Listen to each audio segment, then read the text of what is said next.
Morning pop pickers. I've been asked to do a walk around of my Beta.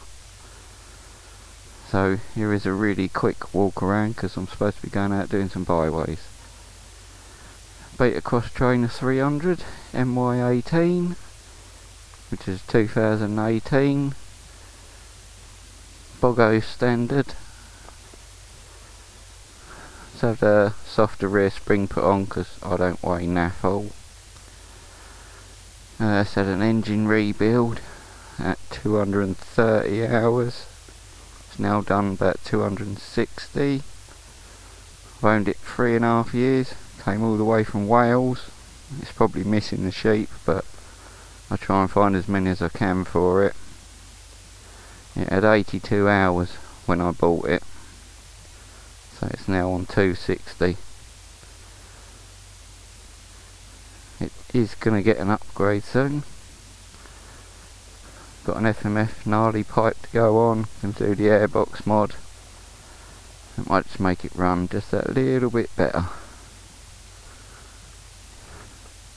Got an Pico folding gear lever, AS3 folding brake and clutch levers, so they don't snap hopefully.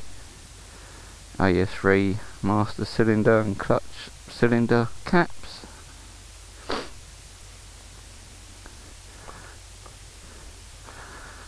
AS3 rear brake pedal. And that's about it. I've got some new custom graphics coming for it when they turn up. Like I say, the FMF gnarly. And she should be banging.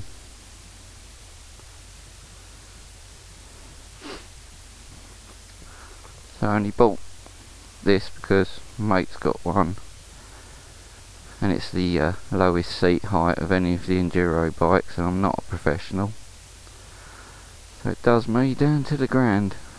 Got loads of low end grump. It weighs about, well, a little bit less than my DT125. So there you go, Beta XTRAINER. I now need to go and ride some byways, do some more mapping. I'll catch you all later.